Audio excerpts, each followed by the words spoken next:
रामपुर नामक एक गांव में सुमन नाम की लड़की रहती थी। सुमन अपनी माँ रागिनी और अपनी छोटी बहन आरोही के साथ रहती थी। सुमन की माँ रागिनी दूसरों के घरों में काम करके अपना घर चलाती थी। दोनों बहनें गांव के ही स्कूल में पढ़ने जाया करती थी।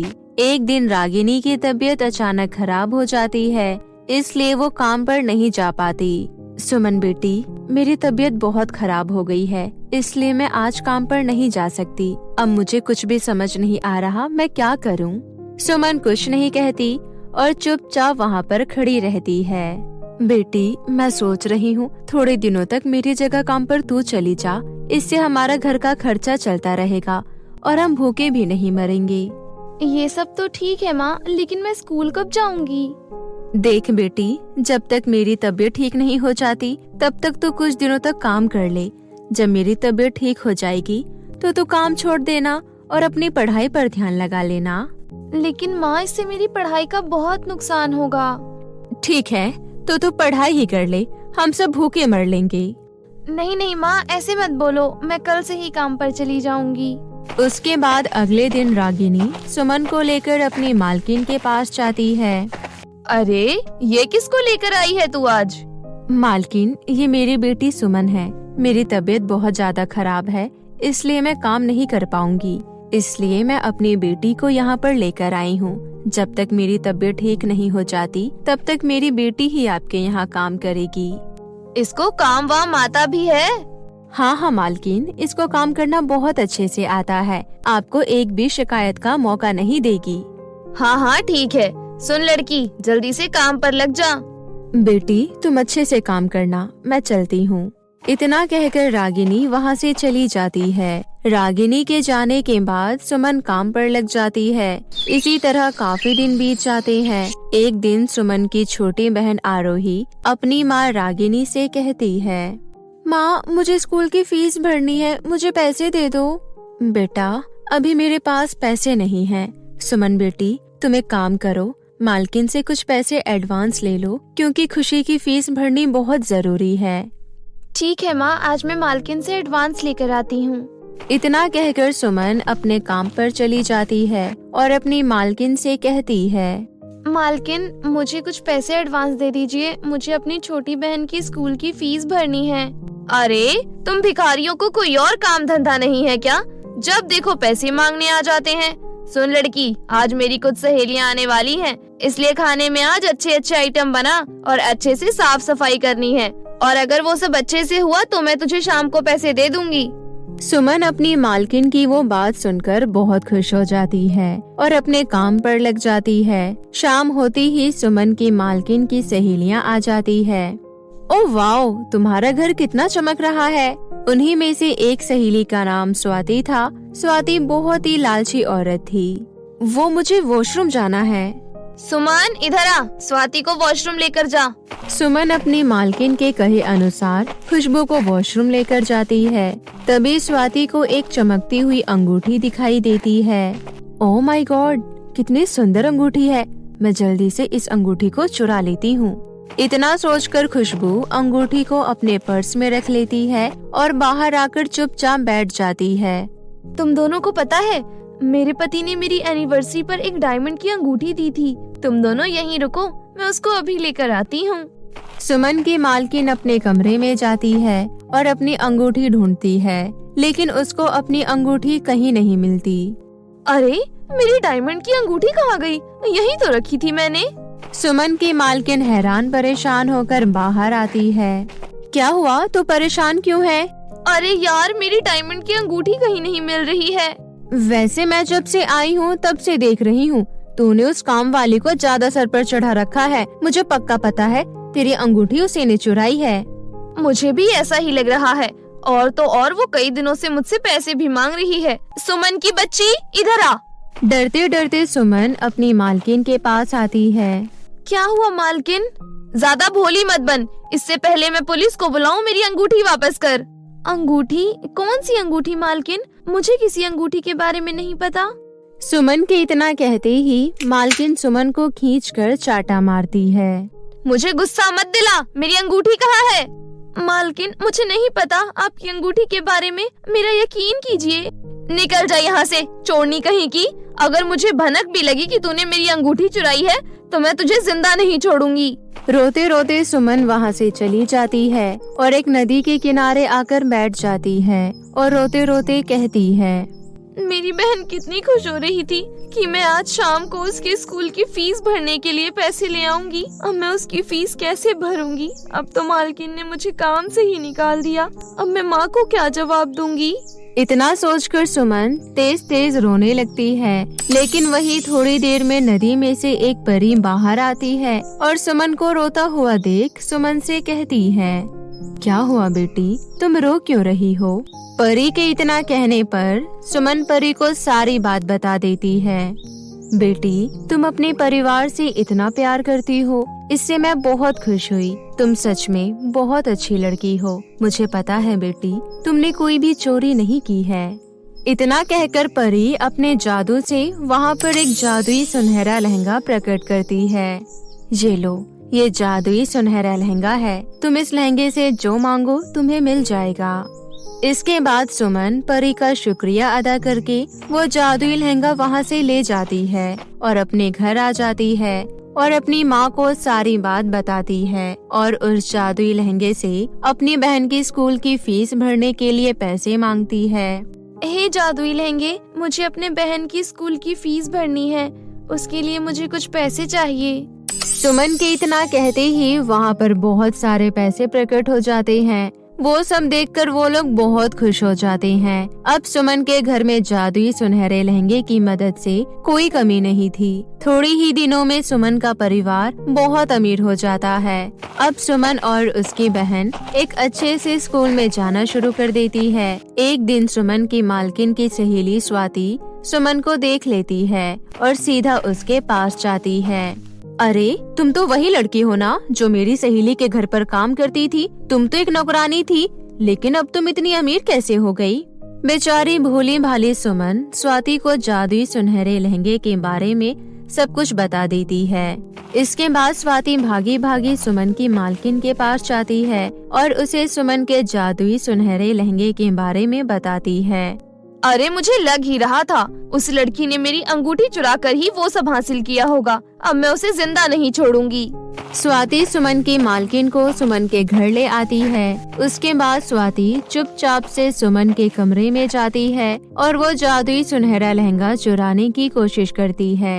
लेकिन जैसे ही स्वाति जादुई सुनहरा लहंगा छूती है, वैसे ही उसको बहुत तेज करंट के झटके लगने चालू हो जाते हैं। अरे, बचाओ बचाओ, कोई मुझे बचाओ। स्वाति के चिल्लाने की आवाज सुनकर सभी लोग कमरे में आ जाते हैं। हाँ, अपनी सहेली की अंगूठी मैंने ही चुराई थी। देखो, अब मैंने सब कुछ बता दिया। अब तो मुझे छोड़ दो। जादुई सुनहरा लहंगा स्वाति को छोड़ देती है। सुमन की मालकिन भी अंदर आ जाती है और स्वाति को जोरदार चांटा मारती है। चोरनी कहीं की, अंगूठी तूने चुराई और नाम सुमन पर लगा दिया। मुझे माफ कर दे सुमन, मैंने तेरे ऊपर चोरी का इल्जाम लगाया। इतना कहकर सुमन की मालकिन पुलिस को फोन करती है। थोड़ी देर बाद पुलिस वहां पर पहुंच जाती है और स्वाति को लेकर वहां से चली जाती है और जेल में डाल देती है। उसके बाद सुमन अपनी माँ और बहन के साथ हंसी खुशी रहने लगती है। चांदी के लंबे बालों वाली सिंड्रेला। दूर दराज के गांव में एक छोटा सा घर था। उस घर में एक पति पत्नी रहते थे। दोनों की अपने पूर्व विवाह से एक एक लड़की थी। पत्नी की बेटी का नाम साक्षी और पति की बेटी का नाम सिंड्रेला था। मनोरमा अपनी बेटी को बहुत ज्यादा प्यार करती थी। वो उसे पहनने के लिए नए नए कपड़े देती थी और कभी भी उससे काम नहीं करवाती थी। इस तरह उसकी बेटी साक्षी बहुत ज्यादा आलसी हो गई थी। वो पूरा दिन बिना कोई काम किए बिस्तर पर बैठी रहती थी। दूसरी ओर मनोरमा अपनी सौतेली बेटी से बहुत बुरा व्यवहार करती थी। तुम यहाँ आराम से बैठकर क्या कर रही हो? चलो उठो और पूरे घर की सफाई करो। लेकिन मम्मी, मैंने 1 घंटे पहले ही पूरे घर की सफाई की थी। अभी तक पूरा घर चमक रहा है। घर तो गंदा है ही नहीं, फिर मैं क्या साफ करूं? मुझसे बहस मत करो। तुमसे जितना कहा जाता है बस उतना ही किया करो। घर चमक रहा है तो उसे और चमका दो। दोबारा से पूरा घर साफ करो, समझी? ठीक है माँ, मैं दोबारा से पूरा घर साफ कर देती हूँ।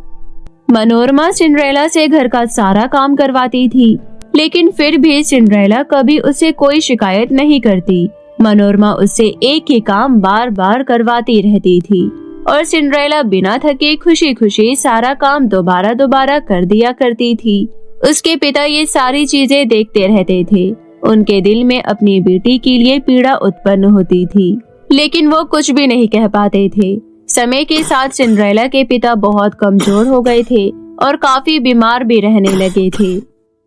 मेरी प्यारी बेटी, मुझे सच में तुम्हें इस तरह पूरा दिन काम करते देख बहुत बुरा लगता है, लेकिन मैं कुछ नहीं कर पाता। आप दुखी मत होइए पिताजी, आपने पूरा जीवन मेरी देखभाल की है और मुझसे प्यार किया है। अब मेरी बारी है आपकी देखभाल करने की। मैं काम करूंगी और बहुत सारा पैसा कमाऊंगी। आप यूं समझ लीजिए कि ये हमारा कठिन समय है। देखना, हमारा ये कठिन समय जल्द ही गुजर जाएगा। दोनों बाप बेटी की ये बातें मनोरमा चुपचाप सुन रही थी। सारी बातें सुनने के बाद उसके मन में ख्याल आता है, ये लड़की कह तो सही रही है, मैंने इस बारे में पहले क्यों नहीं सोचा। मुझे किसी धनवान परिवार में इसको काम पर लगा देना चाहिए। मैं इसे पैसा कमाने के लिए कहीं बाहर भेज दूंगी। उसके बाद वो जो कुछ भी कमाएगी वो सब मेरा होगा। फिर मैं और मेरी बेटी महारानियों जैसा जीवन व्यतीत करेंगे। इतना सोचकर मनोरमा उनके पास चली जाती है और सिंड्रेला से कहती है, तुमने बिल्कुल सही कहा। तुम्हारे पिता वैसे भी बहुत बीमार रहते हैं और इस घर में बहुत खर्चे हैं। तुम बाहर जाकर किसी धनवान परिवार में नौकरानी का काम क्यों नहीं करती? तुम एक बहुत अच्छी नौकरानी बन सकती हो। तुम्हारी ये बोलने की हिम्मत कैसे हुई? सिंड्रेला की बजाय तुम अपनी बेटी को बाहर काम करने क्यों नहीं भेज देती हो? भेज तो मैं उसे भी सकती हूँ, लेकिन तुम तो जानते ही हो वो अपने नाजुक हाथ और नाजुक पैरों का कितना ध्यान रखती है। अगर उसे काम करना पड़ेगा तो वो अपनी सुंदरता खो देगी। और तुम्हारी बेटी वैसे भी ज्यादा खूबसूरत नहीं है, उसे काम करने के लिए बाहर जाने में कोई नुकसान नहीं होगा। चलो, अब ये तय हो गया, कल सुबह तुम किसी धनवान परिवार के यहाँ काम की तलाश में निकलोगी। इतना कहकर मनोरमा वहाँ से चली जाती है। मनोरमा के जाने के बाद सिंड्रेला का पिता उससे कहता है, सुंदरता की परिभाषा ये नहीं जानती है बेटी, तुम बहुत खूबसूरत हो, कोई जरूरत नहीं है तुम्हें काम करने जाने की। नहीं पिताजी, मैं काम करना चाहती हूँ। अपने कर्तव्य से मुंह मोड़ने से कुछ हासिल नहीं होता। आप चिंता ना करें, आपने मुझे बहुत अच्छी परवरिश दी है। मैं जानती हूँ एक दिन मुझे मेरे मेहनत का फल जरूर मिलेगा। अगले दिन सुबह वो लड़की काम की तलाश करने जाने के लिए तैयार थी। वो एक धनवान परिवार में काम ढूंढने जाने वाली थी। उसकी सौतेली माँ ने यात्रा के लिए भी उसे खाने को कुछ नहीं दिया था, लेकिन फिर भी सिंड्रेला मायूस नहीं हुई और वो जाने लगी। तभी उसके पिता ने उसे कहा, अपना ख्याल रखना मेरी बच्ची, और अपने पिता की एक बात हमेशा याद रखना, यदि कोई भी तुमसे सहायता मांगे तो उसे मना मत करना, और जो कुछ भी करो उसे पूरे मन से करना। मैं आपकी बातें याद रखूंगी पिताजी। इतना कहकर सिंड्रेला काम की तलाश में चली गई। वो मीलों तक पैदल चलती गई। काफी दिनों तक चलने के बावजूद उसे कहीं काम नहीं मिला, लेकिन फिर भी उसने आशा नहीं छोड़ी और चलती रही। इस समय मुझे अपना पूरा ध्यान एक ही तरफ केंद्रित रखना है, सिर्फ काम ढूंढने पर। चाहे इसमें कितना भी समय क्यों ना लगे, मैं हार नहीं मानूंगी। जब सिंड्रेला थोड़ी आगे गई तो उसे वहाँ बोलने वाला एक कुआं मिला। वो कुआं बहुत ही ज्यादा गंदा हो रखा था। सिंड्रेला को देखते ही वो कुआं कहता है, कैसी हो बेटी? लगता है तुम कहीं जा रही हो। हाँ, मैं काम ढूंढने जा रही हूँ, लेकिन तुम बोल कैसे सकते हो? मैं बोलने वाला कुआं हूँ बेटी। मैं बहुत दुख में हूँ। मेरे आसपास बहुत गंदगी है, कृपया कर इन्हें साफ कर दो। मुझे इनमें से बदबू आती है। इनके कारण मेरा पानी भी गंदा होता जा रहा है। अगर तुम मुझे साफ कर दोगी तो बदले में मैं तुम्हारे लिए एक भलाई का कार्य करूँगा। क्यों नहीं कुआं, मैं तुम्हारी मदद जरूर करूँगी। उसके बाद सिंड्रेला ने कुएं से पानी निकाला और कुएं के आसपास बहुत अच्छे से सफाई कर दी। तुम्हारा बहुत बहुत धन्यवाद, लेकिन मेरी सफाई करने में तुम्हारे कपड़े गंदे हो गए। कोई बात नहीं, कपड़ों का क्या है, वो तो धुल जाएंगे। ऐसा कहकर सिंड्रेला आगे बढ़ गई। आगे जाने के बाद उसको एक पेड़ मिला। पेड़ ने उससे कहा, सुनो लड़की, मैं अपनी सूखी टहनियों से बहुत परेशान हूँ। क्या तुम मेरी सारी सूखी टहनियाँ तोड़ सकती हो? मैं इसके बदले तुम्हारे लिए एक कार्य करूँगा। क्यों नहीं पेड़? ऐसा कहकर सिंड्रेला पेड़ के ऊपर बैठ गई और एक एक करके उसने सारी सूखी टहनियाँ तोड़ दी और नीचे आ गई। ओह, तुम्हारे हाथों में तो चोट लग गई। कोई बात नहीं, जरा सी चोट है, ठीक हो जाएगी। तुम जरूरतमंद थे इसलिए मैंने तुम्हारी मदद की। पेड़ ने सिंड्रेला का धन्यवाद किया और आगे बढ़ी। जल्द ही अंधेरा होने वाला था, तभी उसे एक बहुत खूबसूरत सी हवेली दिखाई दी। सिंड्रेला बिना कुछ सोचे समझे उस हवेली में चली गई। उस हवेली में 3 परियां रहती थी। वो तीनों आपस में बात कर रही थी। तभी सिंड्रेला उनसे कहती है, माफ करना, मैंने आपकी बातों के बीच में बोला। बाहर अंधेरा होने वाला है, क्या आज रात में यहाँ रुक सकती हूँ? हाँ हाँ, क्यों नहीं, लेकिन हम जानना चाहते हैं तुम जा कहाँ रही हो? मैं काम की तलाश में हूँ। अगर ऐसी बात है तो तुम यहाँ ही काम क्यों नहीं कर लेती? यहाँ 5 कमरे हैं, तुम्हें सभी 4 कमरे हमेशा साफ करने होंगे। लेकिन हमारी एक बात याद रखना, कभी 5वें कमरे में जाने की कोशिश मत करना। क्या तुम हमारे यहाँ काम करने के लिए तैयार हो? मैं आपकी बहुत आभारी रहूंगी, धन्यवाद। आपने जैसा कहा है मैं वैसा ही करूंगी। फिर सिंड्रेला ने वैसा ही किया। वो रोजाना सुबह उठती और उस हवेली के चारों रूम साफ कर देती। उसने कभी भी 5वें कमरे की ओर नहीं देखा। इसी तरह 1 साल बीत गया और सिंड्रेला ने काफी पैसा कमा लिया। अब उसने परियों के आगे अपने घर वापस जाकर बीमार पिता से मिलने की इच्छा जाहिर की। तभी एक परी ने कहा, अच्छा, हम तीनों परियां तुमसे एक बात जानना चाहते हैं। 1 साल में तुमने कभी भी 5वें कमरे की तरफ जाने की उत्सुकता क्यों नहीं रखी? तुम्हारे मन में कभी ये विचार नहीं आया कि हमने तुम्हें 5वें कमरे में जाने से मना क्यों किया है? नहीं, मेरे पिता ने मुझे सिखाया था कि मैं हमेशा अपने कर्तव्य का पालन करूं। जब तक मैंने यहाँ काम किया, मेरा कर्तव्य था कि मैं आपकी आज्ञा मानूं। हम तुम्हारी ईमानदारी से बहुत प्रसन्न हुए बेटी। तुम्हारी मेहनत ने हम पर बहुत प्रभाव डाला। तुम मेरे साथ आओ, तुम्हें तुम्हारे मेहनत का फल मिलने का समय हो गया है। तीनों परियां सिंड्रेला को अपने साथ 5वें कमरे में ले गई। 5वें कमरे में बहुत तेज प्रकाश हो रहा था। अंदर प्रवेश करते ही सिंड्रेला के बाल बहुत लंबे और चांदी के हो गए और वो बेहद खूबसूरत दिखने लगी। उसका पूरा शरीर गहने जेवर से लद गया। उसके बाद परियों ने उसे ढेर सारा खजाना देकर उसे अलविदा किया। सिंड्रेला घर की ओर जाने लगी। थोड़ी दूर चलने के बाद उसे वो पेड़ मिला जिसकी उसने सूखी टहनियाँ तोड़कर मदद की थी। वो पेड़ फलों से लदा हुआ था। आओ लड़की, तुमने जब मेरी मदद की थी जब मुझे तुम्हारी जरूरत थी। आओ और ये ताजे फल खाओ। सिंड्रेला ने पेट भर फल खाए और थोड़े से फल अपने पिता के लिए रख लिए। उसने पेड़ का धन्यवाद किया और वहाँ से निकल पड़ी। थोड़ी दूर जाकर उसे वो कुआं मिला जिसे उसने साफ किया था। सुनो लड़की, इधर आओ। तुमने मेरी मदद तब की थी जब मुझे किसी की मदद की जरूरत थी। मेरा पानी पीकर तुम अपनी प्यास बुझा लो। सिंड्रेला ने वहाँ जी भरकर पानी पिया। पानी पीने के बाद उसने कुएं का धन्यवाद किया और वो वहाँ से चली गई। कुछ देर में वो घर पहुँची। घर में वो अपने पिता को देखकर बहुत खुश हुई क्योंकि अब उसका पिता बीमार नहीं था बल्कि वो उसकी प्रतीक्षा कर रहा था। वो अपने पिता की ओर दौड़ी और उसने उन्हें गले लगा लिया। जब वहाँ उसकी सौतेली माँ आई तो अपने पति को बिल्कुल ठीक और सौतेली बेटी को इतने सारे गहनों से लगा हुआ तथा उसके सर पर लंबे चांदी के बाल देख वो हैरान रह गई। सौतेली माँ पर ध्यान न देते हुए वो अपने पिता से ढेरों बातें करने लगी। सौतेली माँ समझ गई थी कि उसका पति उसे अपनी बेटी की कमाई में से कुछ भी नहीं लेने देगा। उसने तुरंत अपनी बेटी को बुलाया और उससे कहा कि वो भी जाकर एक धनवान परिवार के यहाँ काम की तलाश करे। मेरी बात ध्यान से सुनो, तुम्हें उससे ज्यादा पैसे कमा कर लाना होगा। मुझे तुम पर पूरा भरोसा है बेटी। साक्षी ने अपनी माँ को हाथ हिलाकर अलविदा कहा और चलने लगी। थोड़ी ही दूर चलने पर उसे वही कुआं मिला। कुएं ने उससे कहा कि वो उसकी सफाई करे, उसके बदले वो उसके लिए एक नेक काम करेगा। लेकिन साक्षी ने मना करते हुए कहा, तुम क्या बकवास कर रहे हो? मैं तुम्हारी सफाई करने के चक्कर में अपने कपड़े गंदे नहीं करूंगी, चाहे कुछ भी हो जाए। इतना कहकर वो थोड़ा और आगे बढ़ी तो उसे एक पेड़ मिला जिसने उससे कहा कि एक भले काम के बदले वो उसकी सूखी टहनियां तोड़ दे। तुम बोल रहे हो? इससे पता चलता है कि तुम जादुई हो। अगर तुम जादुई हो तो अपनी सूखी टहनियों को खुद ही तोड़ लो। मैं अगर तुम्हारी सूखी टहनियां तोड़ूंगी तो मेरे नाजुक हाथों में चोट लग जाएगी। आगे जाकर साक्षी को एक हवेली दिखी।